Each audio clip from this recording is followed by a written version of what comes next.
Halo profesional muda, saya Benny. Saya akan menjawab beberapa pertanyaan pilihan yang pada momen bicara tentang konflik asmara tanggal 9 Juni lalu belum terjawab.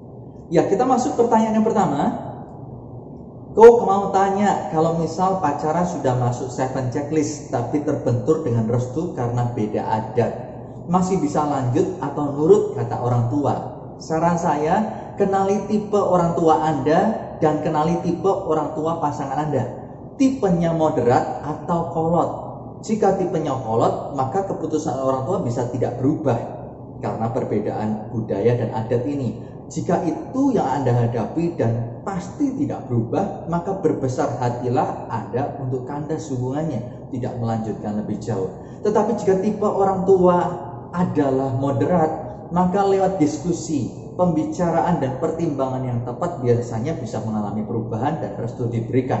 Karena itu saran saya lebih jauh selain mengenali adalah lewat diskusi. Datanglah kepada orang tua untuk mendengar apa yang menjadi ketakutan, kekhawatiran, dan pemikiran mereka. Sebab orang tua tahu dengan perbedaan budaya apa saja yang Anda akan hadapi ke depan. Datanglah untuk mendengar semuanya itu, bukan untuk memaksakan kehendak atau keinginan Anda. Jika orang tua melihat dan merasakan Anda bisa memberi rasa aman kepada mereka, bahwa Anda bisa mendengar dengan baik, menyikapi dengan baik, sehingga cukup kuat untuk menghadapi tantangan ke depan, biasanya restu akan diberikan. Karena itu, yang pertama kenali tipe orang tua dan pasangan Anda, yang kedua berdiskusilah. Jika itu dilakukan, restu diberikan, puji Tuhan. Pertanyaan yang kedua, jika orang tua pasangan menunjukkan gelagat tidak respect dengan kita, apakah kita harus mundur atau terus berjuang? Nah, pertanyaan saya kepada Anda, tidak respectnya ini beneran atau perasaan Anda saja? Jika itu perasaan Anda saja, jangan baperan. Jangan segala sesuatu dimasukkan dalam hati kemudian Anda tersinggung. Tetapi jika tidak respectnya orang tua pasangan kepada Anda itu beneran, maka Anda harus tahu tidak mungkin ada asap kalau tidak ada apinya. Tidak mungkin ada sikap yang demikian jika tidak ada penyebabnya. Cari tahu kenapa bisa seperti itu. Biasanya oleh karena ada nilai-nilai dari orang tua yang tidak Anda hargai. Perbedaan itu Anda harus selesaikan. Misalnya, orang tua punya jam malam nih, jam 10, Anda jam 11 jam malamnya. Jika dalam hal pacaran, orang tua berpikir kalau pacaran sampai jam 10 sudah di rumah, Anda jam 11, sehingga mereka merasa kok nggak sopan, sehingga mereka tidak respect pada Anda. Ubahlah sikap itu. Contoh yang lain, bagi orang tua sapaan itu penting, tapi bagi Anda biasa. Berubahlah, sebab nilai mereka juga tidak salah. Jadilah orang yang menyapa mereka, sehingga pada saat menyapa hubungan menjadi lebih enak. Sehingga orang tua menjadi tahu pada saat anaknya berpacaran dengan Anda lalu menikah, mereka tidak akan kehilangan anak mereka, tapi justru ketambahan Anda sebagai anak mereka yang mengasihi mereka. Kenapa? Karena di masa pacaran Anda menghargai mereka. Pertanyaan yang ketiga, misal saya dan pasangan saya sudah cocok, tapi keluarga kedua belah pihak susah untuk menyatu. Bagaimana solusinya? Apakah saya harus putus dengan pasangan? Saran saya, coba lihat dulu. Saya ini kurang jelas susah menyatunya karena apa? Biasanya kan antar kedua belah pihak orang tua jarang bertemu, di momen-momen khusus aja. Apakah susah menyatunya karena dalam momen pemberkatan nikah dan resepsinya, di mana terjadi perbedaan masing-masingnya? Nah, kalau ini perlu kompromi. Tetapi jika terjadi hubungan yang tidak enak oleh karena di waktu lalu terjadi konflik antar kedua orang tua, tapi kok restu diberikan, itu berarti orang tua masih memandang orang tuanya seperti ini tipenya, tapi anaknya mau mendengar. Itu artinya orang tua memiliki harapan Anda menjadi lebih baik sebagai generasi yang lebih baik. Saran saya, kalau ternyata restu masih diberikan, jadikan hubungan Anda dengan pasangan Anda sebagai yang utama. Kenali perbedaan, belajar manage konflik dan sebagainya. Tetapi Anda juga patut mengupayakan penyatuan antar kedua orang tua. Caranya bisa dengan hal-hal seperti ini. Anda bisa mengirimkan makanan atas nama orang tua Anda. Anda bisa mengirimkan salam atas nama orang tua Anda. Intinya, Anda mencoba menjadi jembatan antara kedua belah orang tua supaya kasih itu bisa dirasakan mereka. lewat Anda yang berlaku atas nama mereka. Siapa tahu semua kesalahpahaman di waktu lalu bisa diatasi oleh karena hal-hal yang dilakukan seperti tadi yang saya contohkan. Yang keempat, bagaimana caranya menyampaikan isi hati tanpa harus membuat konflik semakin meluas, karena jika dibicarakan malah semakin berantem, bukannya selesai konfliknya. Ini saya simpulkan bicara soal komunikasi ya. Kalau bicara soal komunikasi, yang pertama, seranglah perbuatannya, bukan pribadinya. Apa yang kamu lakukan itu kurang tepat, itu contohnya. Bukan kamu jahat, itu menyerang pribadinya. Itu tips yang pertama. Tips yang kedua, pakailah kata kurang untuk mengganti kata tidak. Pada saat orang berkata kamu tidak lagi peduli sama saya, itu beda loh dengan berkata kamu kurang lah, kamu berubah, kamu kurang perhatian sama saya. Kenapa? Karena kata tidak itu meniadakan, membuat nihil, membuat nol upaya yang telah diberikan. Tetapi kurang itu berarti upaya yang sudah dilakukan itu ada dan kita menghargainya, tapi perlu ditingkatkan. Yang terakhir, pakai kata saya merasa untuk mengganti kata kamu tidak. Perasaan adalah hak kita, karena itu bawalah perasaan kita. Tapi perasaan tidak selalu benar, tidak selalu harus ditindaklanjuti. Perasaan itu harus dicocokkan dengan faktanya. Kalau ternyata perasaan kita salah, ya kita perlu minta maaf. Kalau perasaan kita benar sesuai dengan faktanya, maka harus ada evaluasi bersama untuk memperbaikinya. Nah, itu kurang lebih tips yang saya bisa berikan berbicara soal komunikasi. Pertanyaan yang kelima, bagaimana proses pendewasaan diri masing-masing pasangan tanpa harus proses breakdown? Jadi dilakukan seiring menjalani hubungan. Nah, saya sarankan untuk Anda bersikap dengan benar di setiap kali konflik terjadi. Bersikaplah dengan benar. Karena bersikap dengan benar itu akan mematangkan Anda. Sebab bukan kepentingan Anda yang akan coba terus diakomodasi, tetapi kepentingan bersama. Kepentingan bersama. Anda bukan selalu menjadi korban atau selalu mengiyakan pasangan, tetapi kepentingan bersama itu lebih harus diupayakan daripada kepentingan pribadi atau hanya kepentingan pasangan. Sebab Anda dan pasangan adalah satu tim, dan Anda berdua adalah dua pribadi yang berbeda. Saya menganggap hal A itu penting, tetapi pasangan saya menganggap hal B itu penting. Masing-masing ini tidak ada yang salah. Jangan cari salah dan benar siapa lalu suruh berubah, bukan. Kalau hal-hal itu bukan berkaitan dengan dosa, bukan dengan norma, bukan dengan etika, mengapa tidak kita dengan pasangan mulai menganggap bersama-sama bahwa A dan B adalah hal yang sama-sama penting. Kelihatannya gampang kita untuk mengucapkannya, tetapi untuk benar-benar menganggap yang pasangan anggap penting itu juga penting bagi kita, itu proses, itu mendewasakan. Jadi di setiap konflik bersikaplah dengan benar. Itu kesempatan untuk menjadi dewasa. Pertanyaan yang keenam, bagaimana tips pacaran LDR khususnya dalam hal komunikasi, menghadapi konflik dan lebih mengenal satu dengan yang lain. Nah, kalau LDR kan berarti jarang ketemuan ya, sesekali aja. By phone, video call itu menjadi komunikasi yang utama. Saran saya adalah siapkan diri Anda kalau mau bicara hal-hal serius. Pastikan tempatnya nyaman, Anda juga nggak lapar, nggak emosinya gampang tersulut. Lalu yang kedua, siapkan jam malamnya. Anda harus tahu batas telepon itu jam berapa. Supaya apa? Supaya Anda tetap fit besok harinya. Kalau masalah belum selesai, janjian besok dibicarakan lagi.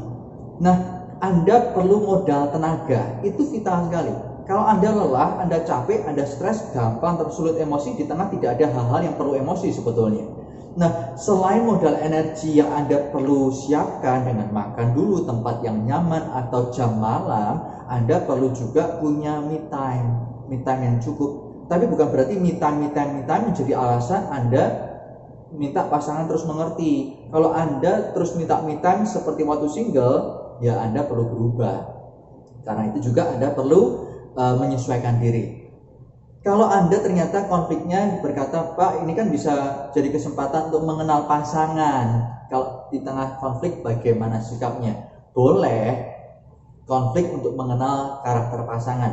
Tapi biarlah konflik itu terjadi karena perbedaan, bukan karena kita bodoh. Karena kita lelah, kita nggak bisa berbicara, kita memaksakan untuk bahas suatu hal yang serius. Yang terakhir, jika konflik itu terjadi, saran saya jangan gengsi untuk memperbaikinya di waktu ke depan dengan memulai saling menyapa secara tulus, bukan pura-pura.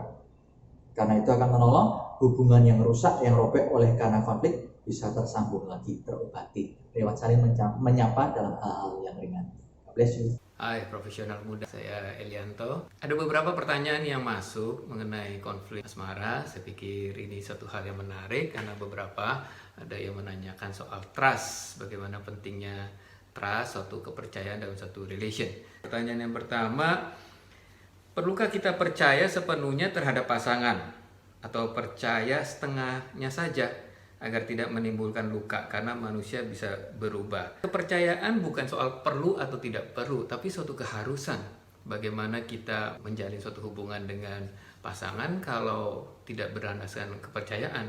Jadi bukannya perlu atau tidak perlu, tapi harus ada. Sama seperti kita kalau mau bepergian ke satu kota atau keluar kota, kita naik pesawat, kita nggak bisa bilang, oh saya setengah percaya nih dengan pesawat ini. Tentunya kalau begitu kita nggak usah naik, karena kita nggak gitu percaya. Setengah percaya artinya kita juga nggak percaya sama pesawat itu.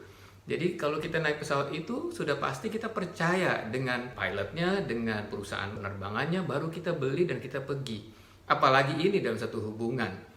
Karena yang kita serahkan bukan hanya roh, jiwa, dan tubuh, tapi seluruh kehidupan kita, sisa hidup kita bersama-sama dengan pasangan atau calon pasangan. Jadi pertanyaannya bukan perlu atau tidak perlu, tapi suatu keharusan. Jadi kalau tidak percaya atau setengah percaya, lebih baik jangan dilanjutkan dulu. Bina dulu hubungan secara pertemanan. Oke? Yang kedua, bagaimana menghadapi pasangan yang terkadang berbohong dengan alasan untuk kebaikan. Nah ini menarik. Harus dilihat dulu berbohongnya kenapa. Karena setiap orang pasti pernah berbohong, siapapun kita, ya. Jadi jangan berpikir, oh saya nggak pernah berbohong. Enggak, semua pasti berbohong. Mungkin ada yang berbohong besar, kecil, atau yang tidak sengaja. Karena harus dilihat dulu berbohongnya kenapa. Nah, bedakan antara orang yang berbohong dengan yang biasa berbohong.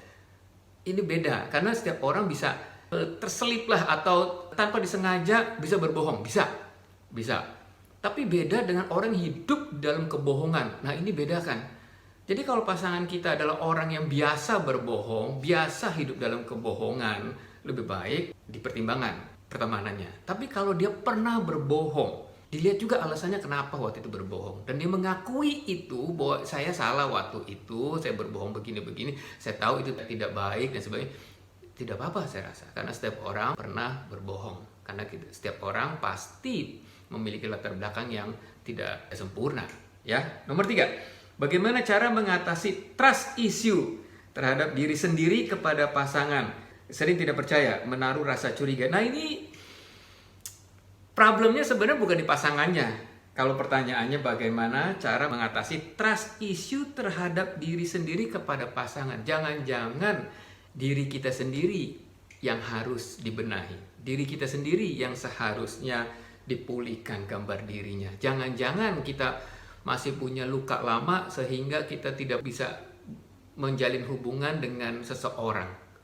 Luka lama bukan berarti dia pernah dilukai dengan pacar lama, bukan. Tapi mungkin luka lamanya juga karena waktu masa kecil dia tidak pernah mendapatkan kepercayaan, waktu masa kecil sering dibully, masa kecil dia pernah hal-hal yang tidak menyenangkan sehingga orang tidak percaya dia, sehingga waktu bertumbuh dia tidak bisa memiliki kepercayaan diri yang penuh. Jadi ini lebih masalahnya adalah di dalam diri sendiri. Oleh sebab itu, pernikahan sebenarnya adalah dua orang yang aman, dua orang yang gambar dirinya sudah pulih. Jadi orang yang sudah penuh dengan yang penuh, bukan yang setengah penuh dengan setengah penuh. Jadi oleh sebab itu, bagaimana caranya untuk mengatasi trust issue? Tidak ada cara lain, dia harus kembali kepada penciptanya. Orang itu harus dipulihkan gambar dirinya. Setiap orang sudah percaya terima Tuhan, dia sudah komplit di hadapan Tuhan. Dia sudah penuh di hadapan Tuhan. Sehingga dia bisa melihat pasangannya, menerima pasangannya dengan apa adanya. Nomor 4. Bagaimana cara memaafkan kesalahan pasangan? Baik besar maupun kecil. Terkadang itu buat rasa cinta menyusut. Perlu ditiup supaya mengembang lagi cintanya. Wah, ini kelihatannya sudah kayak balon ya, cintanya udah kecil sekali. Oke, bagaimana caranya memaafkan kesalahan pasangan? Ya maafin aja. Ya, gini, setiap orang pasti pernah berbuat salah. Jangankan pasangan, kita juga pernah menyakiti pasangan. Pasti pernah. Besar kecil sama aja. Porsinya bisa sengaja atau tidak sengaja. Tapi itulah artnya, itulah seninya dalam hubungan. Selama kita tahu bahwa itu bisa diperbaiki dan itu bisa mengasah satu sama lain, kenapa enggak kita maafkan? Nah, kita belajar, kita juga punya kesalahan, kita dimaaf sama Tuhan. Kita punya kesalahan, kita juga dimaafin sama orang lain. Nah, kenapa tidak memaafkan pasangan yang tahu, apalagi pasangan adalah orang teman yang akan bersama-sama dengan kita seumur hidup kita, sisa hidup kita. Maafin aja. Ya tentunya, saudara, kalau sudah berbuat sesuatu kesalahan, dilihat. Kalau dia jatuh lagi, kenapa? Kalau jatuh lagi, kenapa? Kalau jatuh lagi, kenapa? Tentu kita evaluasi di situ. Ya kalau hal-hal yang basic dan prinsipal dan saudara nggak bisa terima, ya jangan diteruskan. Tapi kalau hal-hal yang teknis, yang bisa diterima dan yang bisa diberubah, semua orang juga bisa berbuat salah dan semua orang punya ruang untuk diperbaiki. Oke, yang kelima, kalau pasangan lebih mendengarkan orang lain ketimbang kita gimana? Wah, ini repot nih. Walau terkadang apa yang orang lain sampaikan sama dengan yang kita sampaikan. Nah, mungkin dilihat dulu ini level pertemanannya di mana. Seperti yang pernah saya sharing, level itu ada 3, level PDKT, level dating, level pernikahan, level sudah menjadi keluarga. Dilihat dulu, kalau di dalam PDKT, kalau orang itu bisa lebih mendengarkan orang lain, ya masih nggak apa-apa. Namanya juga PDKT. Kita kan cari informasi kepada orang lain. Kita cari-cari pendapat orang lain. Tapi kalau udah levelnya dating, itu udah berbeda. Levelnya sudah lebih daripada teman biasa. Dating tentu berbeda. Dating adalah persiapan untuk kita masuk dalam pernikahan.